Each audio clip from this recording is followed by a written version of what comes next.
अच्छा, सम्राट अशोक का नाम सुनते ही सबसे पहले दिमाग में क्या आता है? शायद सारनाथ का वो सिंह स्तंभ या फिर हमारे तिरंगे का चक्र। एक महान शांति प्रिय सम्राट है ना। लेकिन क्या हो अगर मैं कहूं कि ये तो कहानी का सिर्फ आधा हिस्सा है।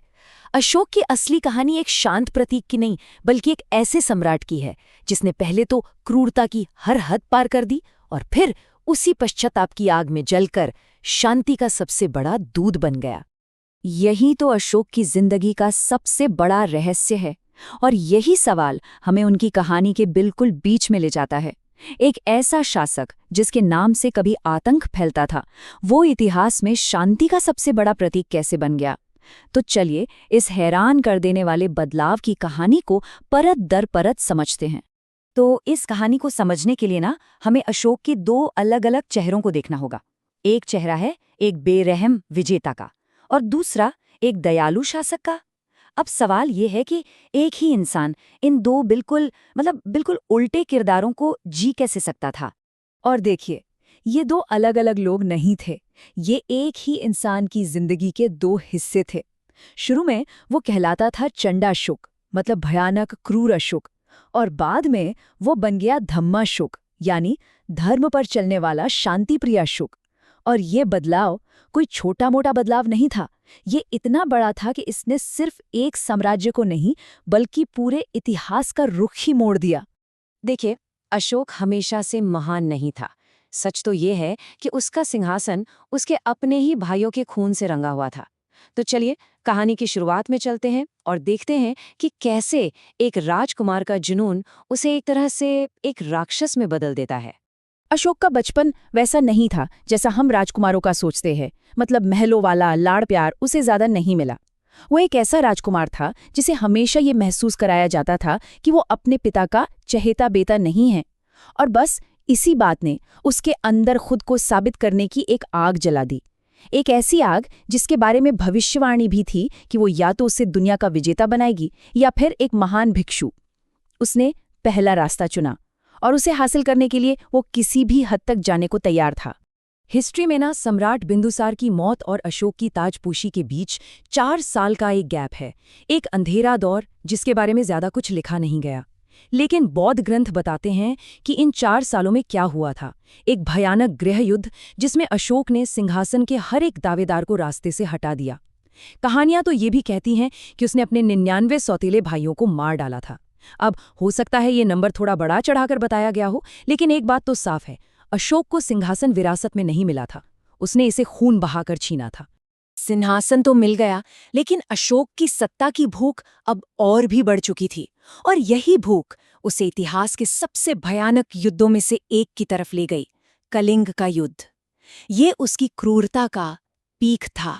और अजीब बात यह है कि यही उसके पतन और फिर एक नए जन्म का कारण भी बना।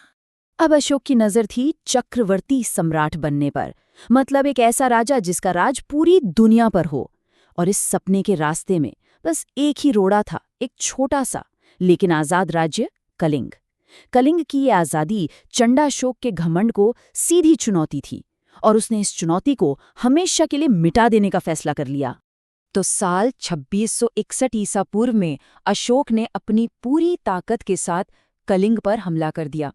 और जो हुआ वो कोई जंग नहीं थी, वो एक कत्लेआम था।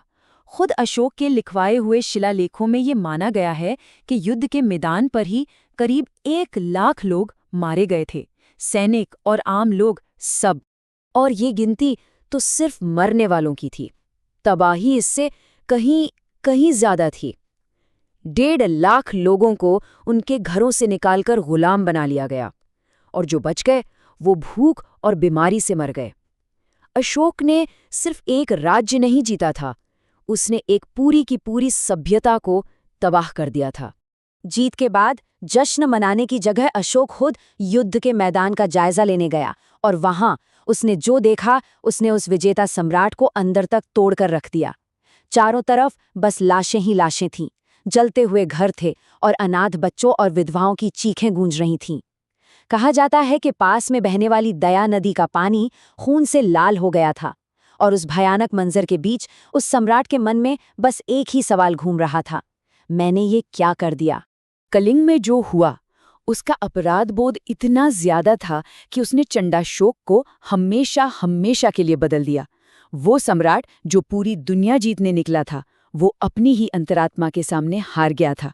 और यहीं से जन्म हुआ धम्माशोक का, जिसने युद्ध को छोड़कर एक बिल्कुल नए रास्ते को अपना लिया। ये बदलाव कितना गहरा था, इसका अंदाजा अशोक के अपने ऐलान से लगाया जा सकता है। उसने कहा कि अब से साम्राज्य में भेरी घोष नहीं होगा, मतलब युद्ध के नगाड़ों की आवाज नहीं सुनाई देगी, बल्कि अब सुनाई देगा धम्म घोष, यानी धर्म और नेकी की पुकार। उसने तलवार से जीतने का रास्ता छोड़कर दिलों को जीतने का रास्ता चुन लिया था।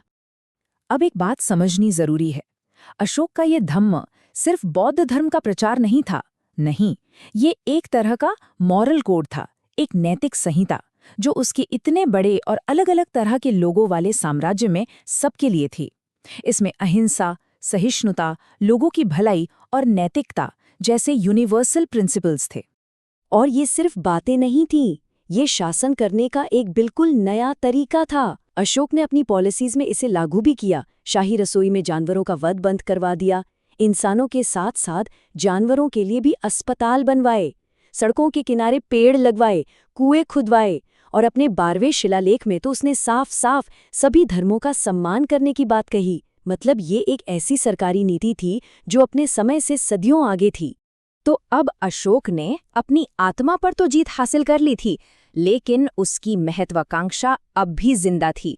बस उसका रूप बदल गया था। वो अब जमीनें नहीं, बल्कि पूरी दुनिया के लोगों के दिल जीतना चाहता था। और इसके लिए उसने एक अनोखा तरीका अपनाया। उसने अपने संदेश को पत्थर पर खुदवा दिया, ताकि वो हमेशा हमेशा के लिए अमर हो जाए। और इस मिशन के लिए उसने कुछ ऐसा किया जो कोई सम्राट शायद ही कभी करे। उसने अपने ही बेटे महेंद्र और बेटी संघमित्रा को भिक्षु बनाकर धम्म का संदेश फैलाने के लिए श्रीलंका भेज दिया। सोचिए, उसके दूत अब तलवार लेकर नहीं, बल्कि शांति का संदेश लेकर सीरिया, मिस्र और ग्रीस जैसे दूर दराज के देशों तक पहुंचे। लेकिन देखिए, किस्मत का खेल। जिस सम्राट ने अपनी कहानी को पत्थरों पर लिखवाया ताकि उसे कोई भूल ना पाए, उसे ही हिंदुस्तान की याददाश्त से करीब करीब 2000 सालों के लिए भुला दिया गया। उसकी लिखी हुई ब्राह्मी लिपि एक पहेली बन गई जिसे कोई पढ़ ही नहीं सकता था। फिर 1837 में जेम्स प्रिंसेप नाम के एक ब्रिटिश स्कॉलर ने इस लिपि को डीकोड कर लिया, और बस एक ही पल में 2000 साल की धूल हट गई। और ये भूली हुई कहानी आज भी हमारे लिए कितनी ज़रूरी है, इसका अंदाज़ा इस बात से लगाइए कि जब भारत आज़ाद हुआ तो उसने अपने आदर्शों के लिए अशोक की ही विरासत को चुना। हमारे तिरंगे के बीच जो चक्र है वो अशोक का धम्म चक्र है। हमारा जो राष्ट्रीय प्रतीक है सारवात का वो सिंह स्तंभ, वो भी अशोक का ही है।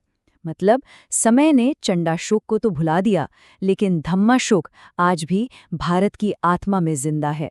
तो आखिर में अशोक की कहानी हमें एक बहुत बड़े सवाल के सामने लाकर खड़ा कर देती है। ये कहानी हमें याद दिलाती है कि बदलाव मुमकिन है और असली ताकत तलवार में नहीं बल्कि करुणा में होती है। तो फिर असली जीत क्या है? साम्राज्यों को जीत लेना या दिलों को जीतना? शायद इसका जवाब इतिहास ने हमें अशोक की कहानी में दे दिया है।